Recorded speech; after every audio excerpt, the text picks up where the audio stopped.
Mesdames, Messieurs, chers collègues, nous allons avoir le plaisir d'écouter aujourd'hui la conférence de notre collègue et ami qui portera sur succession, testament et donation. Kalsoum Ziou, je crois que tout le monde la connaît, mais quand même, je vous dirai quelques mots de son parcours. Elle est bien sûr professeure émérite des sciences juridiques, politiques et sociales. Elle a été chef de droit privé, puis doyenne de la même faculté. Et à cette occasion, je salue mes collègues juristes qui ont été les premiers à casser ce fameux plafond de verre en élisant une femme. Ce n'était pas le cas dans les autres facultés à la même époque. Et elle est membre de l'Académie Beit el-Hekma et membre de l'Académie internationale de droit comparé. Et comme elle est très modeste, elle ne m'a pas donné la liste de ses travaux et j'ai donc dû aller pêcher dans le web quelques informations. Bien que, comme je vous l'ai dit tout à l'heure, Madame Dorem Ziou est très connue. Alors, elle a travaillé dans plusieurs domaines du droit et ceci, nous le trouvons dans le titre même des mélanges qui lui ont été offerts, puisque ce titre des mélanges, c'est la diversité dans le droit. Et en regardant par moi-même quelques-uns de ces travaux, j'ai vu que il y a un livre qui concerne directement la conférence d'aujourd'hui, c'est Égalité entre hommes et femmes en droit successoral. En droit successoral, en collaboration avec le professeur Ali Mezrani. J'aurais bien aimé que tu l'invites, je pensais que tu le ferais. Alors, et elle a écrit un certain nombre d'autres choses, du bon usage du droit comparé à propos du code de la famille marocaine et de la réforme algérienne, relations familiales et droits fondamentaux, approche critique du code du statut personnel, le droit applicable au fond du litige dans l'arbitrage international, commentaire de l'article 73, approche iconoclaste, j'aime bien, du droit des successions, et vous voyez la diversité, les infractions en matière de stupéfiants. Dire qu'on parle du cannabis et de sa légalisation à peu près tous les 3 jours dans les 3 pays du Maghreb, vous voyez que notre ami Kalsoum a écrit cette étude a publié cette étude en 79. Bien sûr, ce qui nous concerne le plus aujourd'hui, ça sera le thème du droit successoral. Elle a écrit avec Ali Mezrani et après, en collaboration avec notre ami Zahia Jouirou, ce livre a été aussi paru en arabe. Et d'autre part, elle a écrit sur Enfants disputés, les problèmes juridiques relatifs aux droits de garde et de visite après divorce dans les relations franco-maghrébines. Donc, comme vous voyez, nous avons fait appel aujourd'hui à une grande spécialiste du droit des femmes et je vais à présent lui donner la parole. Merci, cher ami.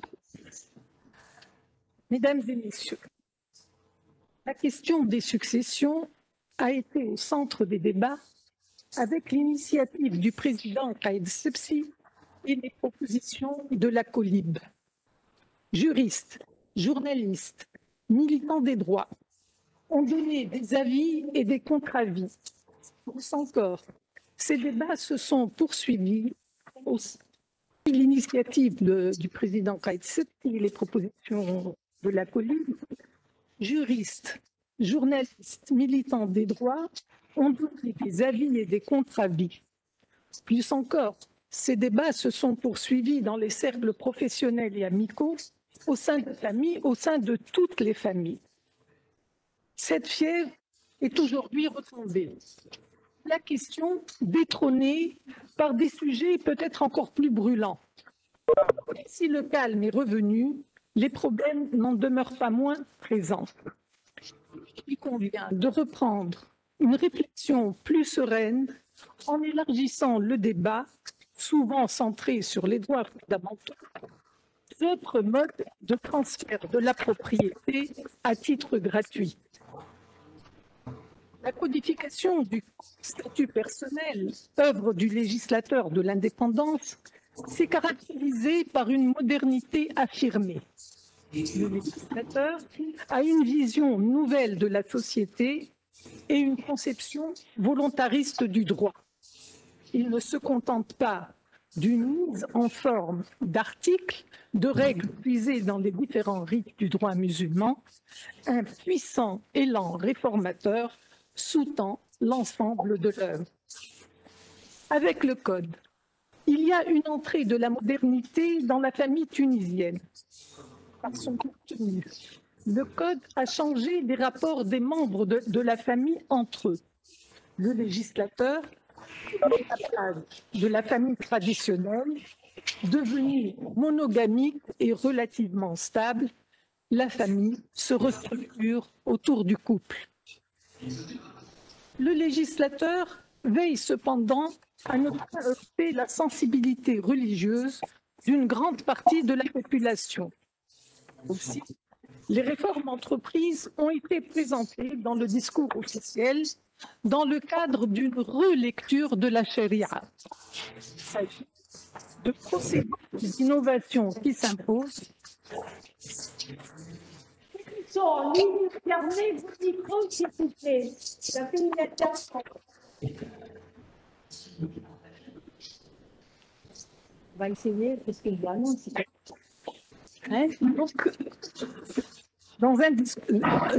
Le législateur donc veille à ne pas heurter la sensibilité religieuse d'une grande partie de la population.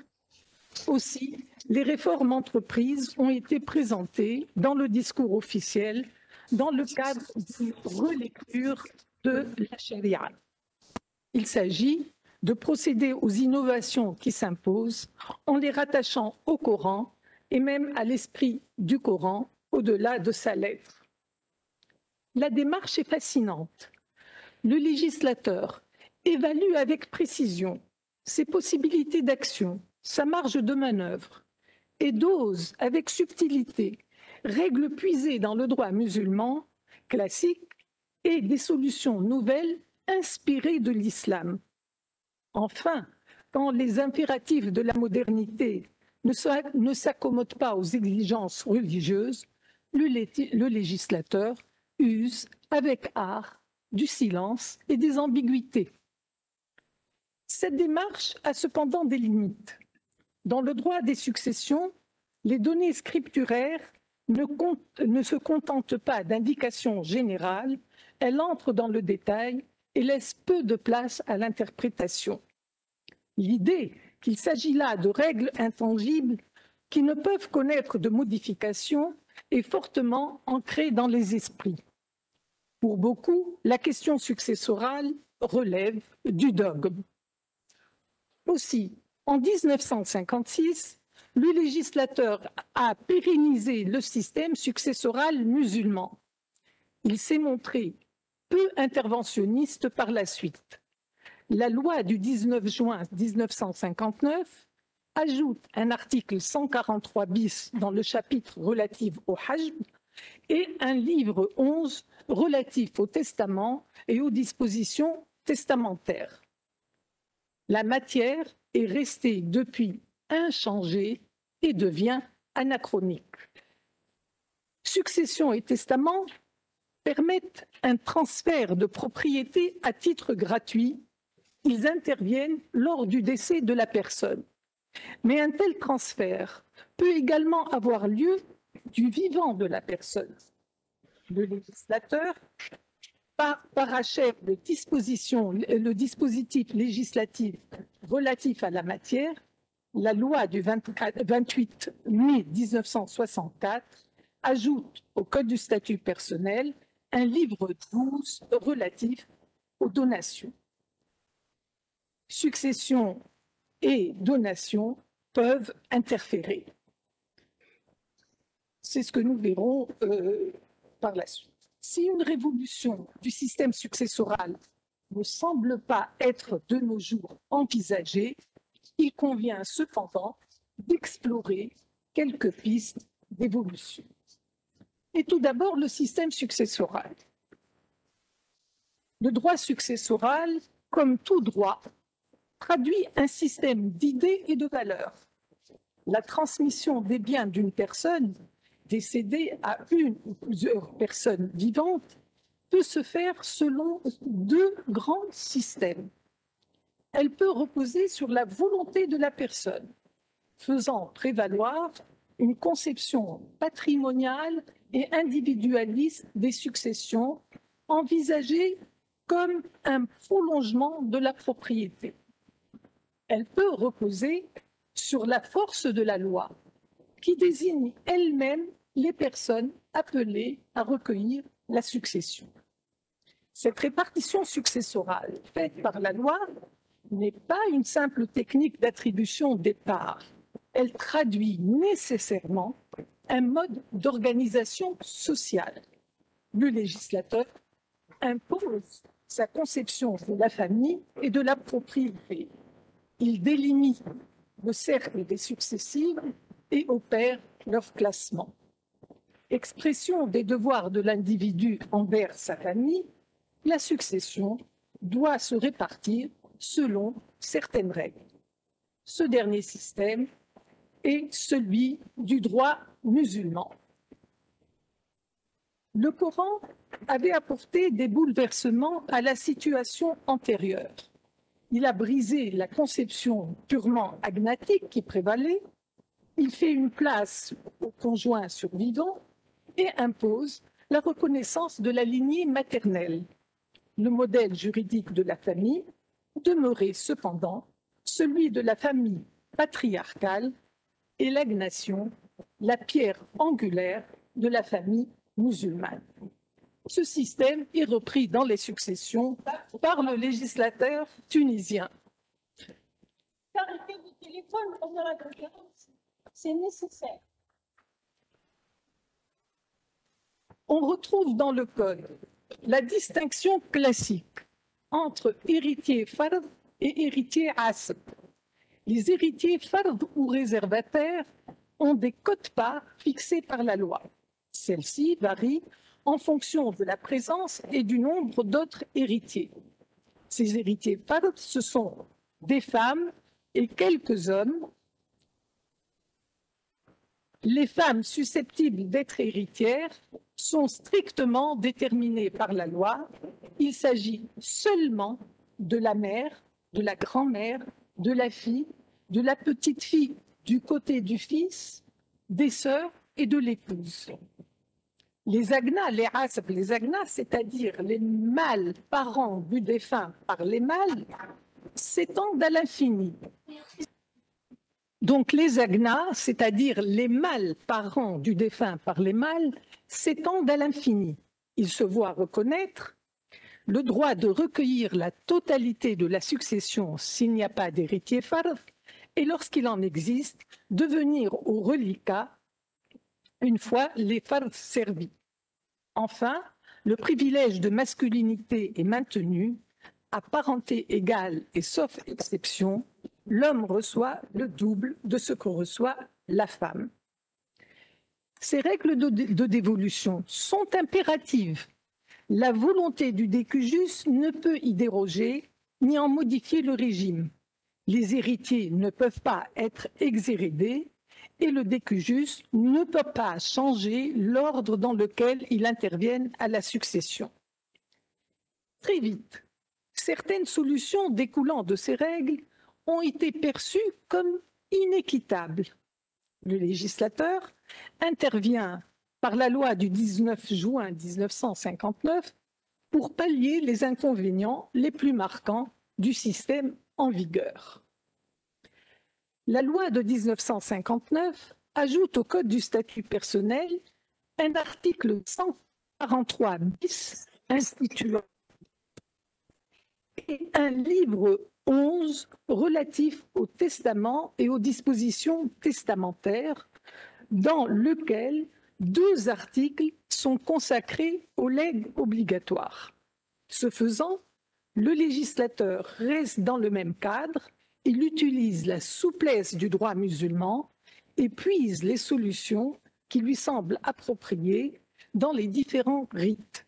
Rad et legs obligatoires sont des mécanismes de droit musulman.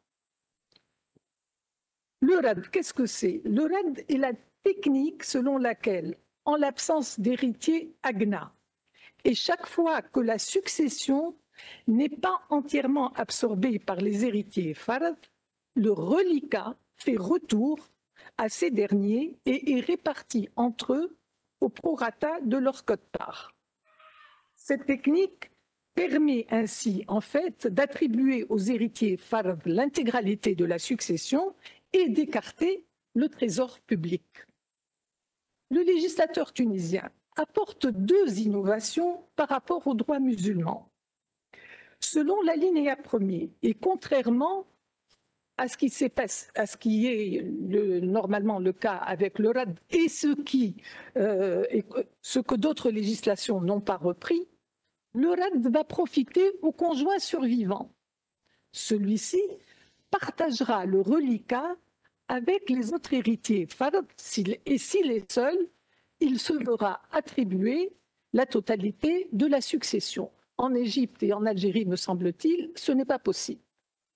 La deuxième innovation est prévue à l'alinéa second et bouleverse les règles classiques.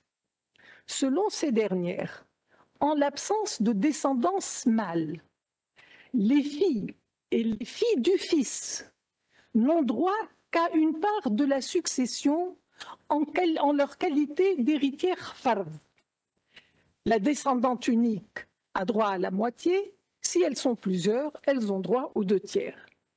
Une fois leur quote-part servie, le reste de la succession revient aux agnas, c'est-à-dire aux frères du décujus, à ses oncles, à ses cousins, à ses neveux.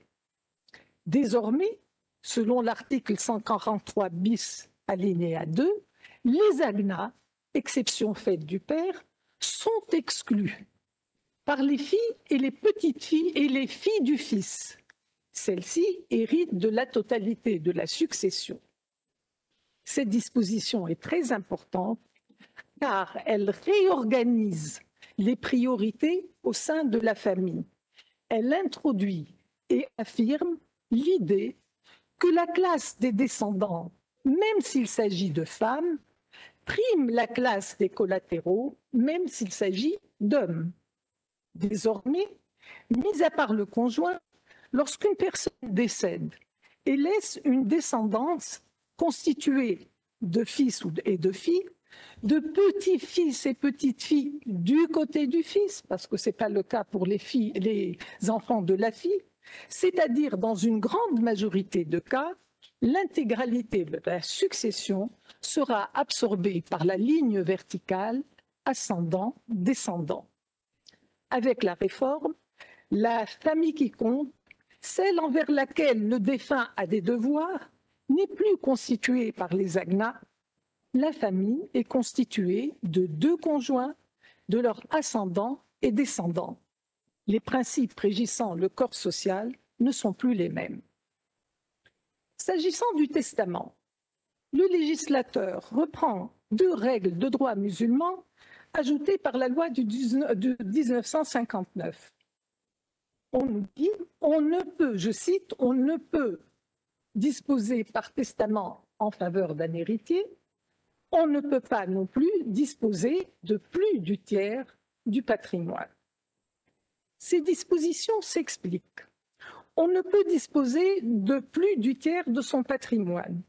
Par cette règle, on laisse une place à la volonté de l'individu. On reconnaît à la personne la liberté de disposer à sa guise de ses biens par la voie du legs. Mais cette liberté est limitée au tiers de l'actif successoral. Il convient en effet de protéger les héritiers tels que déterminés par le législateur. Les 2 autres tiers donc de l'actif successoral leur seront réservés. Mais le législateur ajoute: on ne peut disposer par testament en faveur d'un héritier. Cette règle vise quant à elle à maintenir au sein de la famille la répartition du patrimoine telle que voulue par le législateur. Le legs ne doit pas être dans cette conception un élément perturbateur de l'ordre établi par la loi. La liberté testamentaire ne doit pas remettre en cause les quotes-parts assignées à chacun. Tout ce dont il n'a pas disposé au profit d'étrangers se trouve nécessairement réparti selon les règles préétablies entre les membres de la famille. Avec la loi de 1959 et par le biais du legs, le législateur va également venir en aide aux petits-enfants du défunt dont l'un des parents est prédécédé. Il consacre 2 articles au legs obligatoire. Selon le droit musulman classique, les petits-enfants dont la mère ou le père est décédé se verront soit écartés, soit marginalisés dans la succession de leurs grands-parents. On concourt avec les propres enfants du décujus. Les petits-enfants sont totalement exclus de la succession de leurs grands-parents s'il existe parmi les héritiers un fils. Celui-ci écarte de la succession tous ses neveux et nièces. En l'absence d'un fils héritier, les enfants d'une fille prédécédée ne sont toujours pas héritiers. En revanche, les petits-enfants issus du fils le sont. Le legs obligatoire, instauré au profit des petits-enfants, n'est pas un legs. Il n'est pas subordonné à l'existence d'un testament et ne correspond pas à la volonté du décujus. Il s'agit d'une institution par laquelle la loi, se substituant au décujus, accorde aux enfants d'une personne prédécédée une part dans la succession de leurs grands-parents au lieu et place de leur auteur, suivant certaines conditions. En effet, le legs obligatoire s'inscrit dans la réglementation générale du legs. Il ne peut jouer que si les petits-enfants ne sont pas héritiers, puisqu'on ne peut pas faire un legs au profit d'un héritier, et ceci, bien sûr, toujours dans la limite du tiers de l'actif successoral. Les petits-enfants, dont le père ou la mère est prédécédé, qui auparavant donc pouvaient être totalement exclus de la succession de leurs grands-parents, sont de nos jours nécessairement soit héritiers, soit légataires. Ce dispositif législatif, succession et testament, même avec les améliorations apportées par la réforme de 1959, révèle un manque de cohérence au sein même du droit de la famille et une atteinte aux droits fondamentaux. Alors que dans son ensemble, le droit de la famille se caractérise par une politique d'émancipation de l'individu par rapport au groupe et d'égalité entre les hommes et les femmes, projetant l'image d'une famille moderne, d'une famille conjugale fondée sur le partenariat, le droit successoral. Malgré des modifications qui s'intègrent dans cette démarche, demeure quant à lui profondément inégalitaire, encore imprégné d'une conception révolue de la famille, une famille patriarcale toujours marquée par des dominantes agnatiques. Le droit tunisien révèle également de nombreuses discriminations constituant des atteintes caractérisées aux droits fondamentaux. L'inégalité en raison du genre est proclamée et assumée par le législateur, mais il existe d'autres cas d'inégalité. L'inégalité en raison du genre est entièrement assumée par le législateur. À 5 reprises dans le Code, il affirme que les femmes hériteront avec les hommes, je cite, sur la base du principe selon lequel l'héritier de sexe masculin a une part double de celle attribuée à un héritier de sexe féminin. C'est l'inégalité la plus frappante. Mais l'inégalité en raison du genre ne se limite pas à cela. Nous avons vu que dans certains cas, les hommes viennent à la succession alors que les femmes d'un même degré de parenté en sont exclues. Elles ne sont pas héritières. Ainsi, en l'absence de descendance et de collatéraux directs, frères et sœurs, l'oncle, le neveu, les cousins éloignés peuvent hériter, alors que la tante, la nièce et la cousine se trouvent exclues. Ces inégalités en raison du genre sont inscrites dans la loi et ne peuvent changer, bien entendu, qu'en vertu d'une intervention du législateur.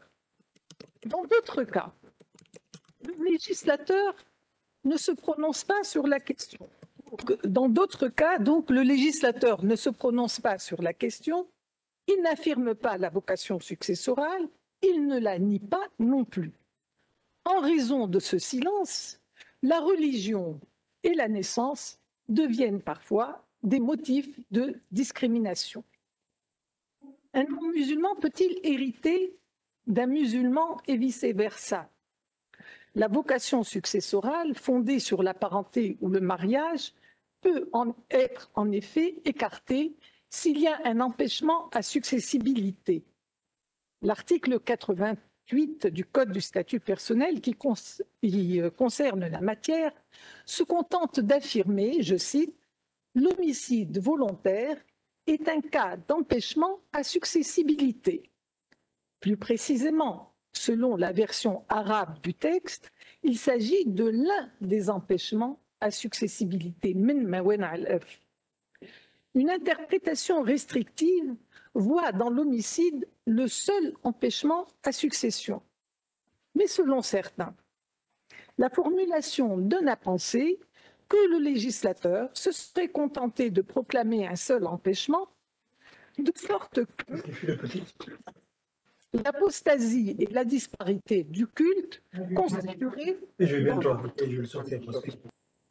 Donc, pour certains, le législateur aurait renvoyé au droit musulman de sorte que l'apostasie et la disparité de culte constitueraient des empêchements à succession en droit tunisien.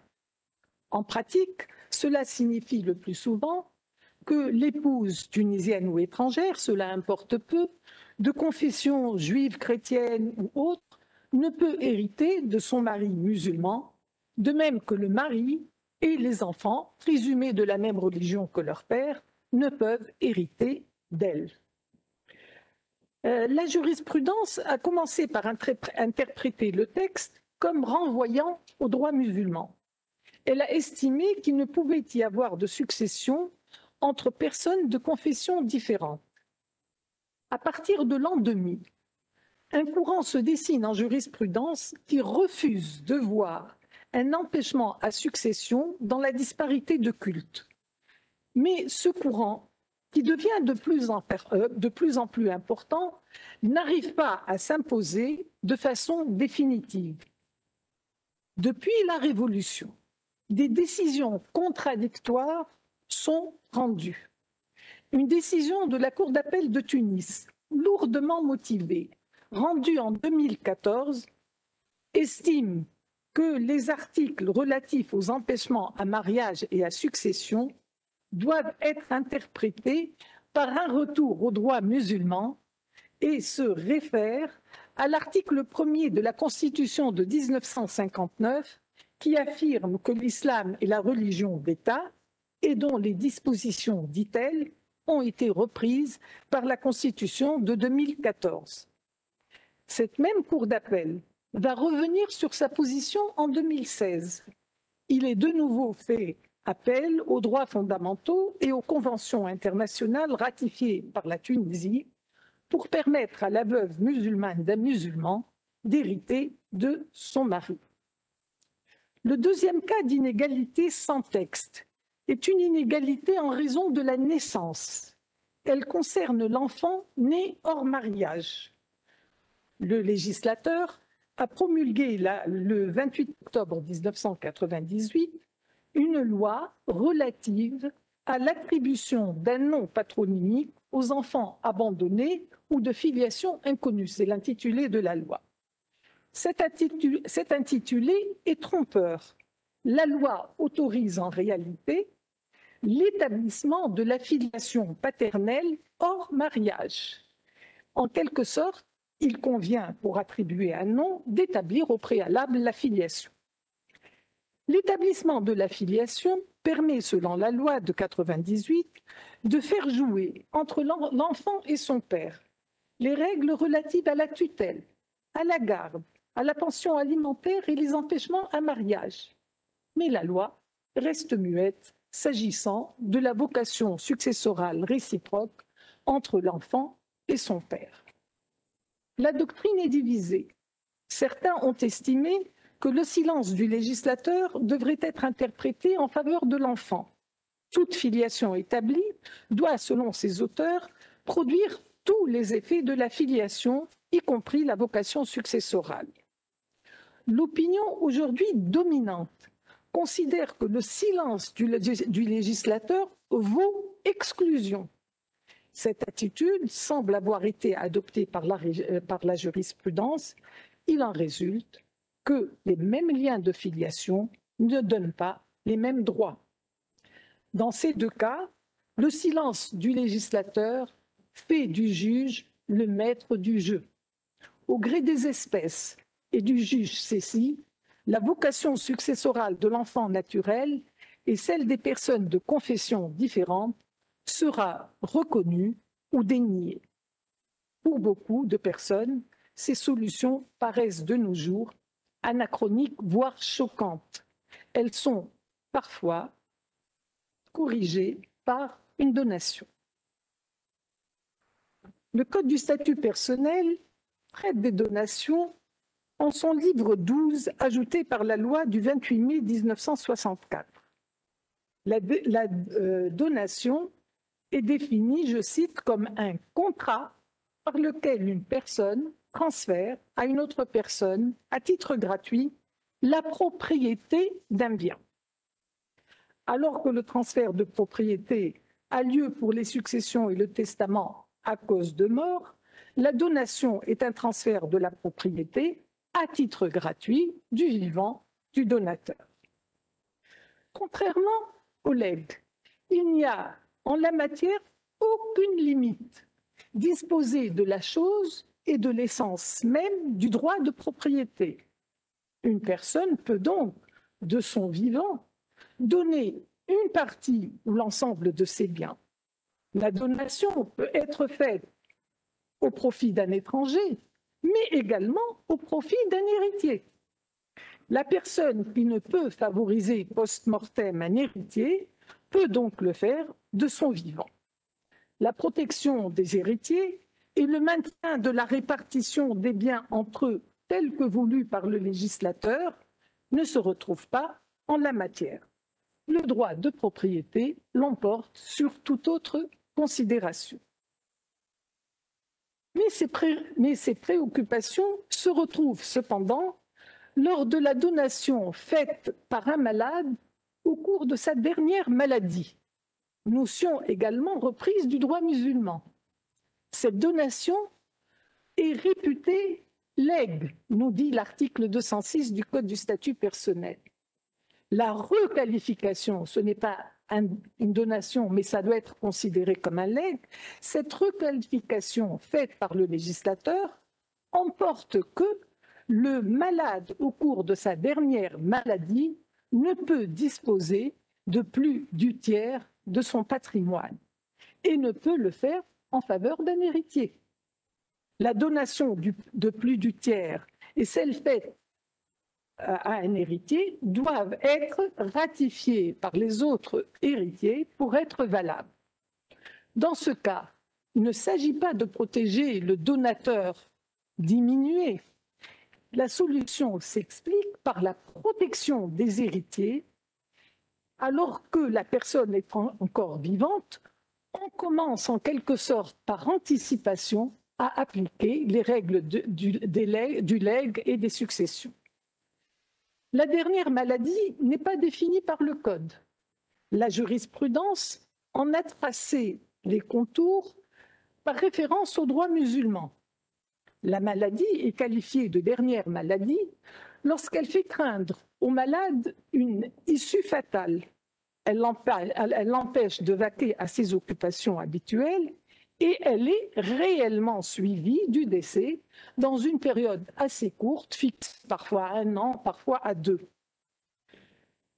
La donation est une opération courante dans la vie quotidienne, présent d'usage, cadeau de toutes sortes, et ne demande aucune formalité. La simple tradition, la remise matérielle de la chose au donataire suffit. Mais la donation peut également porter sur des biens importants, immeubles, valeurs mobilières, voitures. Pour protéger le donateur contre un engagement irréfléchi, on entoure l'opération d'un certain formalisme. Pour être valable, la donation doit être passée par acte authentique. L'article 201 du Code du statut personnel ajoute une condition. La donation est parfaite, nous dit-on, par la délivrance de la chose donnée. La délivrance doit être, selon la jurisprudence, matérielle. Elle a lieu lorsque le donateur se dessaisit de la chose et met le donataire en mesure d'en prendre possession. Le donataire doit disposer personnellement de la chose, sa possession doit être effective du vivant du donateur. Pour les meubles, elle se fait par la remise de la chose. Pour les immeubles, la délivrance a lieu par le délaissement qu'en fait le vendeur et par la remise des clés, ces deux termes étant utilisés par le Code des obligations et des contrats. Ce formalisme s'explique. Il permet d'attirer l'attention de l'intéressé sur l'importance de son engagement. La donation est un acte important dans la mesure où le donateur se dépouille d'une partie de ses biens et prive ses futurs héritiers, si la chose est donnée à un étranger, il prive certains héritiers si elle est faite à l'un d'entre eux. Donation est aussi un acte important parce que le donateur ne peut pas revenir sur sa donation s'il le souhaite. La donation est un contrat à titre gratuit accepté par le donataire qui ne peut donc être remis en question de façon unilatérale. 3 causes de révocation seulement sont prévues par le législateur. La première se fonde sur le comportement donataire. La donation peut être révoquée en cas de manquement constituant une ingratitude grave de sa part envers le donateur. La deuxième repose sur un changement de l'état du donateur. La révocation est possible si le donateur est réduit à un état qui ne lui permet pas de subvenir à ses propres besoins selon sa condition sociale. Enfin, la révocation est également possible s'il survient un enfant au donateur après la donation, l'enfant devant être en vie au moment de la révocation. Dans tous ces cas, la révocation ne peut avoir lieu que par décision de justice. En 2006, le législateur adopte un régime de faveur pour les donations entre ascendants et descendants et entre époux. La loi du 28 octobre 2006 exonère du droit d'enregistrement proportionnel les donations portant sur la propriété, la nue propriété et l'usufruit d'immeubles entre ascendants et descendants et entre époux, et les soumet à un droit fixe de 100 dinars. Cette loi, purement fiscale, va modifier le système en place. Le droit de propriété confère à son titulaire le droit d'user de la chose, d'en jouir et d'en disposer. Mais ce droit de propriété peut faire l'objet d'un démembrement en séparant l'usufruit de la nue propriété. L'usufruit, c'est l'usage et la jouissance de la chose, et la nue propriété, c'est le droit de disposer de la chose. Au terme de l'opération de démembrement, il y a donc un usufruitier et un nu propriétaire, chacun ayant des droits et obligations différents sur le bien immobilier démembré. L'usufruit s'éteint par la mort de l'usufruitier. La pleine propriété, à ce moment-là, se reconstitue sur la tête du nu propriétaire. Désormais, et c'est là que ça devient intéressant, désormais, nous avons d'une part le Code du statut personnel qui nous dit que la donation est parfaite par la délivrance, c'est-à-dire, selon la jurisprudence, par la remise matérielle de la chose. Cela signifie qu'il ne peut y avoir une donation avec réserve d'usufruit, puisque par définition, l'usufruitier conserve l'usage et la jouissance de la chose. D'autre part, la loi de 2006, qui est une mesure fiscale, qui exonère du droit proportionnel la donation de la propriété, de la nue propriété et de l'usufruit, et ceci entre ascendants et descendants et entre époux. Il a fallu une dizaine d'années pour que la question arrive au niveau de la Cour de cassation. La donation avec réserve d'usufruit est-elle valide? La question s'est posée à partir de 2017.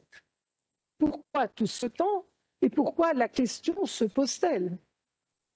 Simplement parce que les textes relatifs aux donations, c'est-à-dire les articles 200 à 213 du Code du statut personnel, n'ont pas été touchés. La modification vient d'une mesure fiscale sans que l'on ait envisagé toutes les répercussions possibles par ailleurs. Pardon.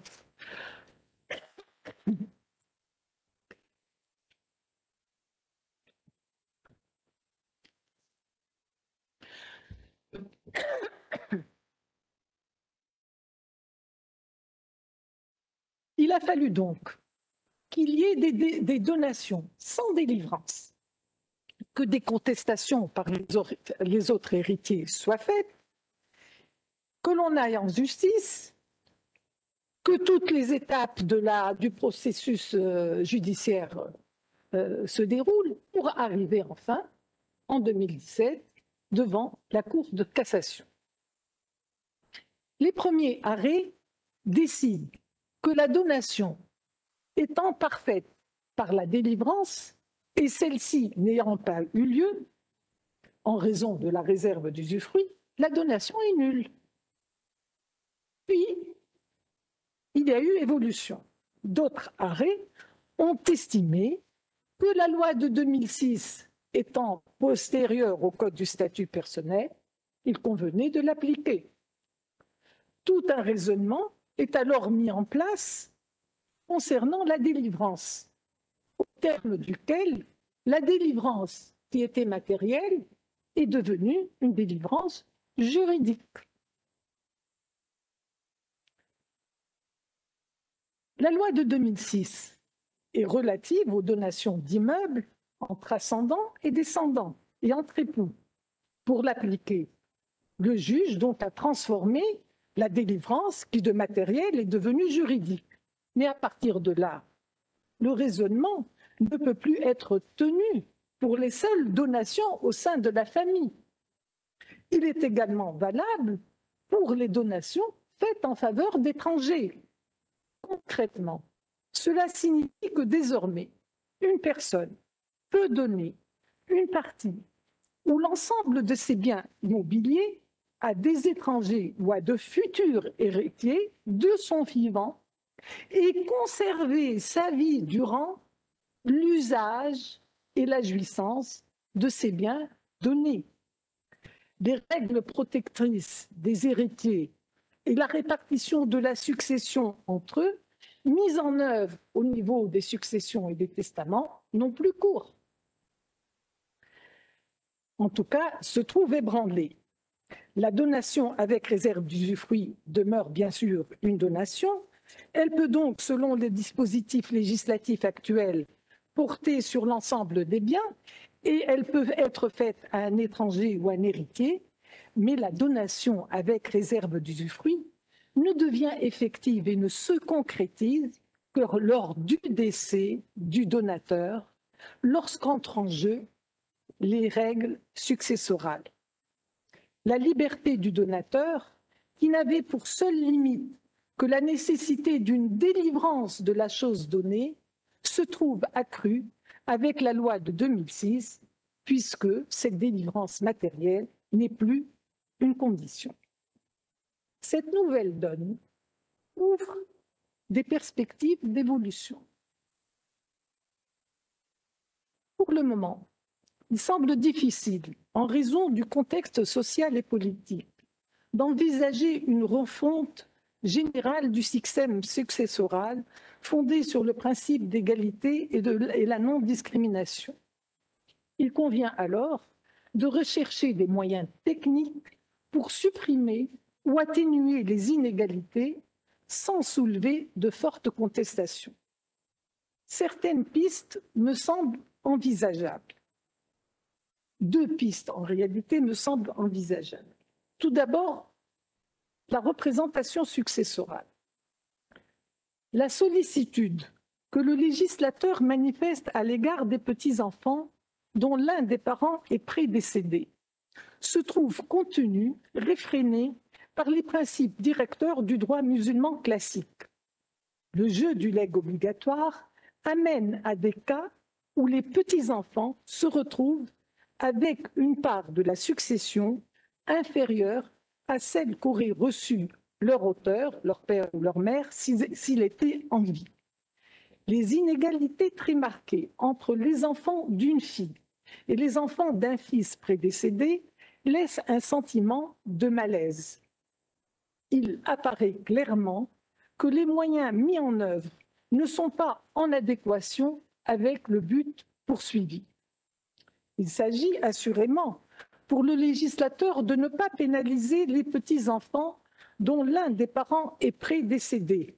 Ne point les pénaliser, c'est leur assurer pour le moins la transmission de la succession, de la part de la succession que leurs parents auraient eue s'il était en vie. Pour cela, le meilleur mécanisme est la représentation successorale. Ignorée du droit musulman et du droit tunisien, la représentation successorale est une fiction de la loi dont l'effet est de faire entrer les représentants dans la place du représenté. Elle a le mérite de soustraire la dévolution au hasard d'une chronologie accidentelle des décès. Elle permet, lorsque l'ordre naturel des décès n'a pas été respecté, de régler la dévolution comme s'il l'avait été. Les descendants d'une personne décédée vont hériter à sa place. Les petits-enfants vont bénéficier dans la succession de leurs grands-parents de la part exacte qu'aurait eu leur mère ou leur père prédécédé. Technique juridique, moins perturbante à mon avis du système successoral que par exemple le RAD, elle peut, me semble-t-il, être acceptée par le corps social. Deuxième possibilité, enfin, qui s'ajoute, c'est la donation précisément avec réserve d'usufruit. La donation avec réserve d'usufruit constitue un moyen donc d'échapper au carcan des règles successorales. Certes, le donateur voit ses prérogatives réduites. Le bien ne lui appartient plus. Il ne peut donc le vendre. Il ne peut pas non plus revenir sur sa décision. Mais le donateur conserve l'usage et la jouissance de son bien. Il vit dans sa maison, il perçoit les loyers de son immeuble et les revenus de ses terres agricoles. La personne peut donc répartir son patrimoine immobilier ou une partie comme elle l'entend en faveur d'étrangers ou de proches. Un père peut faire la donation en nue propriété à son enfant naturel, un mari à sa femme non musulmane. Des parents peuvent établir par ce biais une certaine égalité successorale entre leur fils et leur fille sans pour autant être privés de ces biens. Il s'agit là des solutions actuelles du droit tunisien découlant de la loi de 2006. Elles sont peut-être trop laxistes. Alors que la volonté de la personne ne joue aucun rôle en matière successorale, sa liberté est très grande s'agissant de la donation avec réserve d'usufruit. Pour protéger les héritiers et maintenir l'équilibre entre eux, certaines législations adoptent la technique du rapport.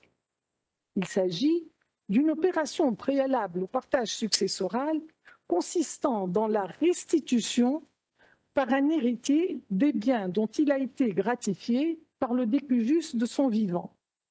Il s'agit d'un mécanisme purement comptable. Le bénéficiaire de la donation n'a pas à se dessaisir du bien, il doit juste en rapporter la valeur. La masse successorale ainsi reconstituée est partagée entre les co-héritiers à proportion de la vocation héréditaire de chacun. Le rapport est une technique parfaitement adéquate pour maintenir entre les héritiers l'équilibre tel que voulu par le législateur. Il est parfait dans un système égalitaire. Dans un système inégalitaire comme le système tunisien, l'utilisation du rapport serait à double tranchant. Si une donation est faite par une personne à ses filles pour établir une égalité avec leurs frères, le rapport du bien va anéantir l'égalité souhaitée. Si la donation est faite par un père à ses fils, parce qu'il s'agit de la maison familiale ou de la propriété agricole et parce que ce fils perpétue le nom, le rapport ne va pas établir un équilibre, mais permet de revenir à la répartition inégalitaire faite par le législateur. Le législateur devrait, à mon avis, explorer les possibilités ouvertes avec la donation avec réserve d'usufruit. Il doit se prononcer sur la question dans le code du statut personnel, qui est le texte qui régit les donations, se prononcer sur un certain nombre de points qui peuvent se poser, parce qu'actuellement, le texte n'est pas suffisant si on veut entrer dans cette logique. Il doit clarifier la question, fixer les conditions de fond et de forme, introduire le mécanisme des rapports, mais probablement des rapports avec certaines exceptions, par exemple pour établir l'égalité successorale. Les règles successorales, avec ce système, les règles successorales et celles des testaments considérés comme sacrés ne sont pas touchées. Les héritiers sont toujours les mêmes, ainsi que leur quote-part. Mais la masse successorale sur laquelle ces règles vont s'appliquer est réduite. Elle peut être réduite à presque rien. Il s'agit finalement encore de droit musulman, puisqu'il s'agit de hiyal pour faire évoluer la question. Je vous remercie. la grande question. Moi, je regrette, en tant que Tunisien arabe, que cette conférence, à ma connaissance, aussi bien les conférenciers que le public, dans sa grande majorité, je suppose qu'ils sont tunisiens. Et cette conférence s'est déroulée en langue française. Moi, personnellement, je n'ai pas tout compris. J'aurais préféré, de loin, qu'elle soit en langue nationale arabe. Bon, ça, c'est la deuxième remarque. Concernant ma question, est-ce qu'un homme, parce que je ne connais pas très bien la loi tunisienne, non, justement, je pose cette question pour comprendre. Un homme tunisien, marié à une Tunisienne, musulmane, etc., décédé, qui a laissé que des filles, est-ce que son héritage, enfin ce qu'il a laissé, c'est-à-dire est-ce que les oncles, les neveux et les neveux peuvent intervenir dans ce qu'il a laissé? Merci.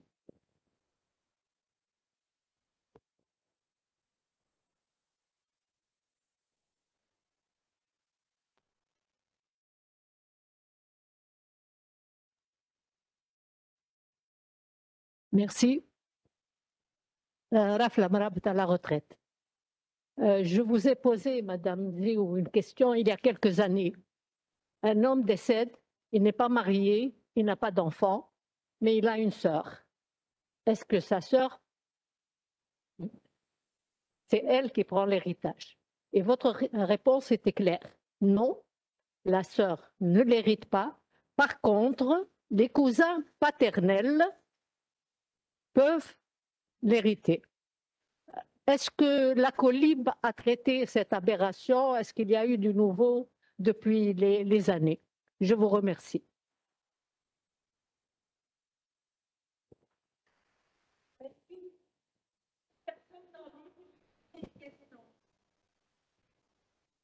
Mahmoud.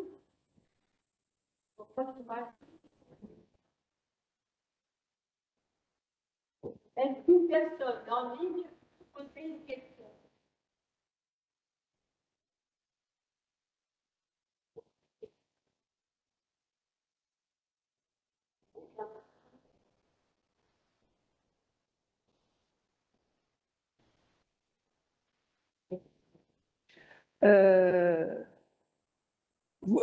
Votre question était de dire, un homme décède, il laisse que des filles, est-ce que ces filles héritent de la totalité ou est-ce que...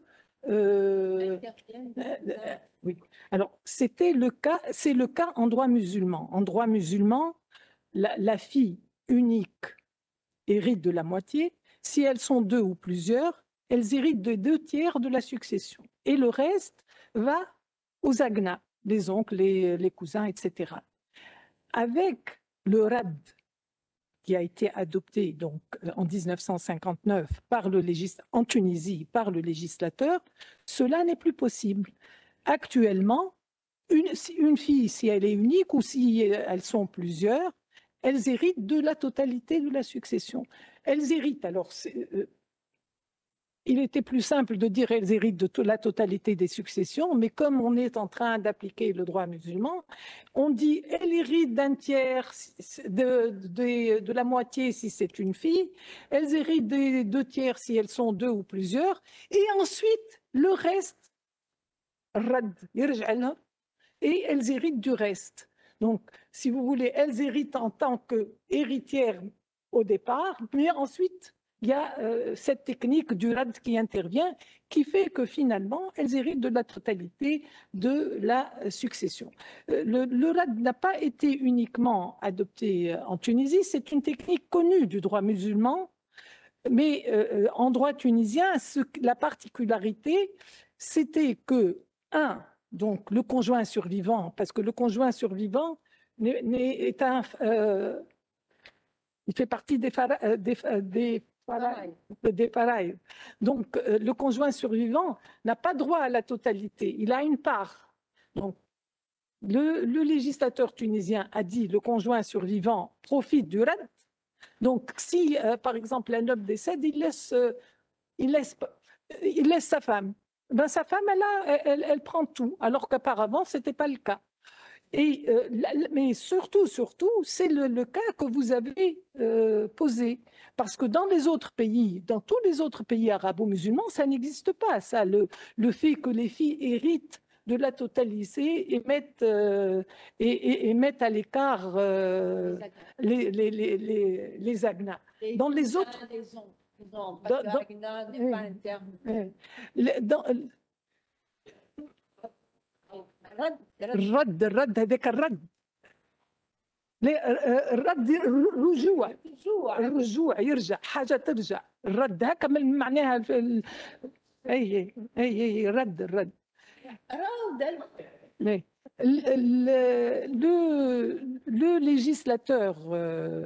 le législateur tunisien est le seul législateur de tous les pays arabo-musulmans à avoir pris cette disposition concernant les filles et les petites filles.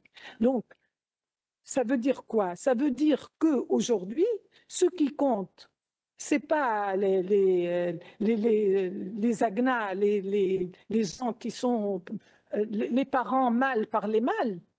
C'est ce qui compte, c'est la famille restreinte, c'est les descendants, les ascendants, ils ont toujours une part de toute manière. Mais c'est le seul.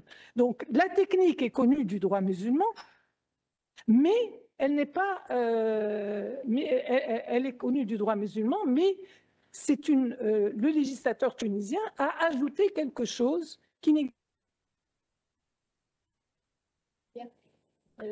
Est-ce que, par exemple, les Turcs n'ont pas une Les législation? Turcs, c'est différent, parce que les Turcs, c'est... Ce que tu as dit, les arabo-musulmans. Ah, c'est pour ça que je Arabo-musulmans. t'ai attrapé. Mais Voilà. les Turcs, non, les Turcs, eux, ont tout balayé, tout... même... Il n'y a pas de problème chez les Turcs pour les femmes. Mais si tu permets, là aussi, la médiéviste que tu parlais, dans nos systèmes turcs anciens, c'était la même chose. Les femmes avaient plus de droits parce que c'était la préférence avinculaire, c'est-à-dire de l'oncle maternel. C'est ça. Quand un père décède, le tuteur dans le droit turc ancien, c'est l'oncle maternel, pas l'oncle paternel. Ça, bien. Est-ce qu'il y a d'autres questions? Ah, il y a Leïla.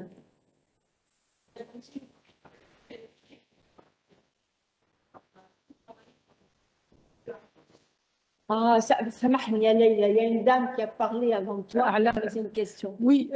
Excusez-moi. Attends une seconde. Une minute. La Colib n'a pas... Je pense qu'elle n'a pas traité de la question parce que la Colib, ils ont axé les choses sur la famille restreinte et la proposition qui avait été retenue par le président Qaïd Sebsi, c'était de dire d'abord instaurant l'égalité entre les descendants et entre les époux. On verra plus tard. Leïla.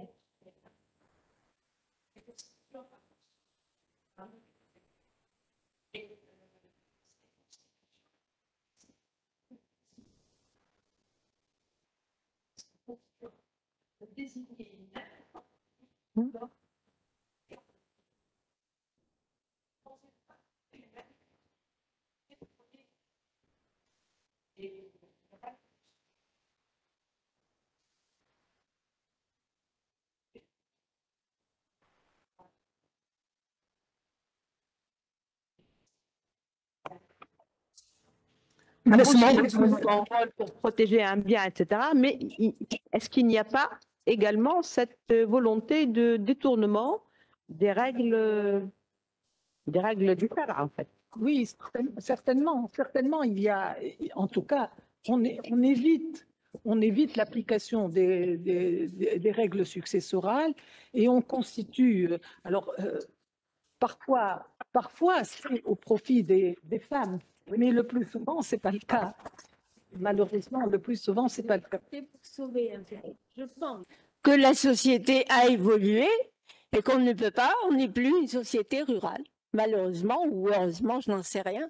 Mais en tout cas, le problème, c'est qu'un droit ne peut pas rester figé, parce qu'il doit correspondre à l'évolution de la société. Bien. Et Mahmoud, Oui, oui.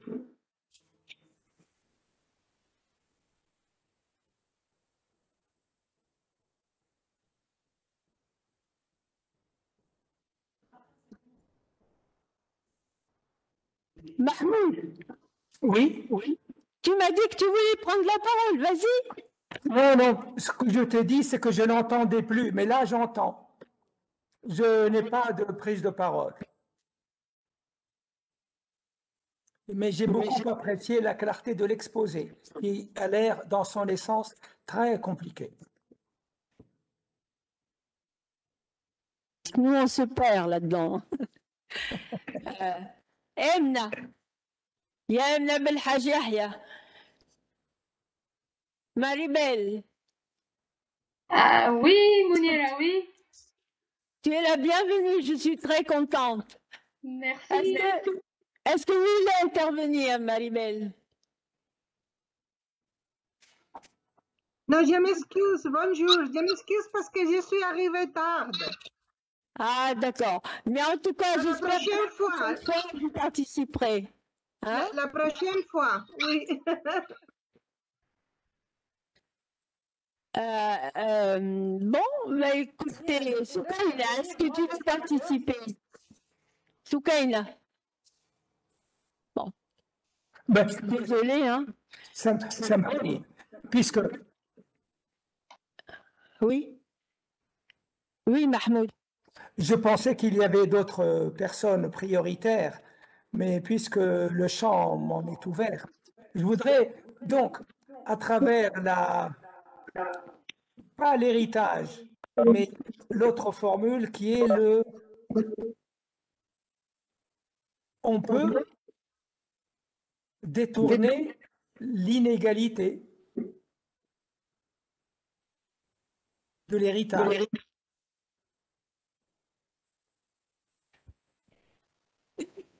Pour la donation, Voilà la donation.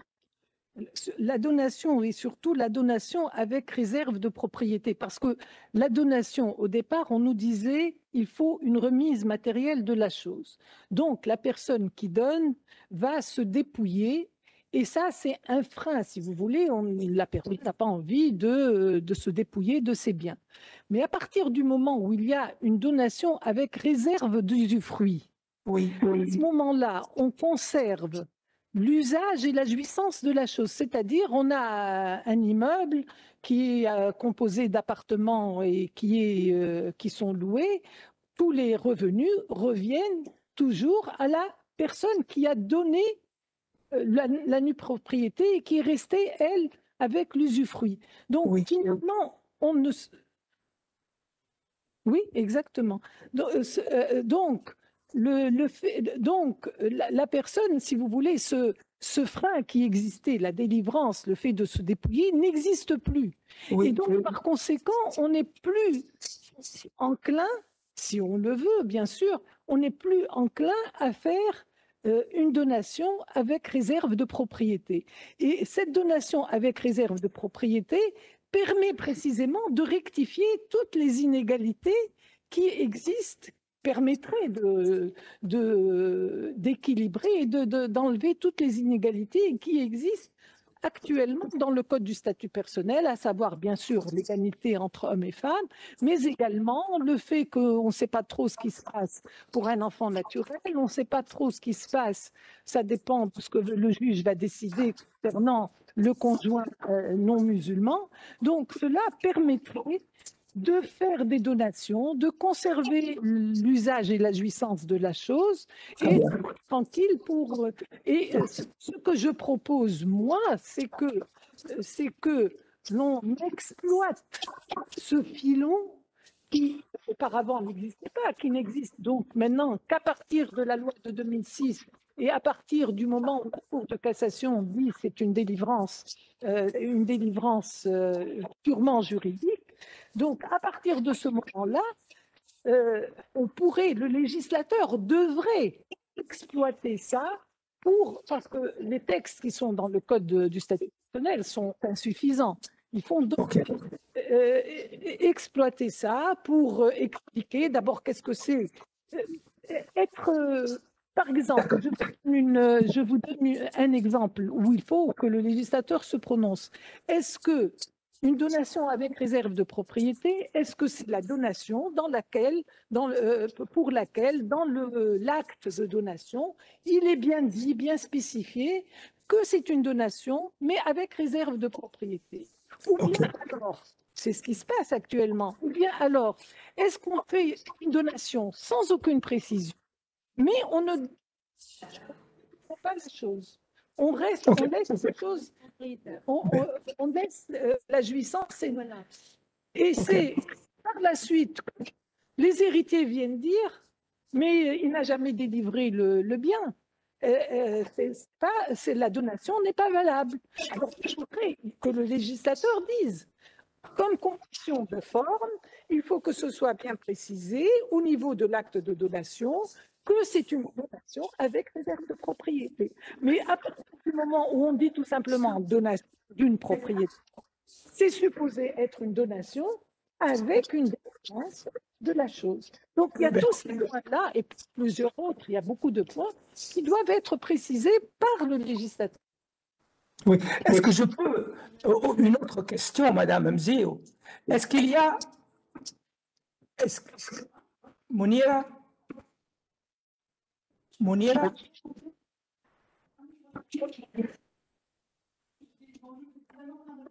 On t'écoute. Mahmoud.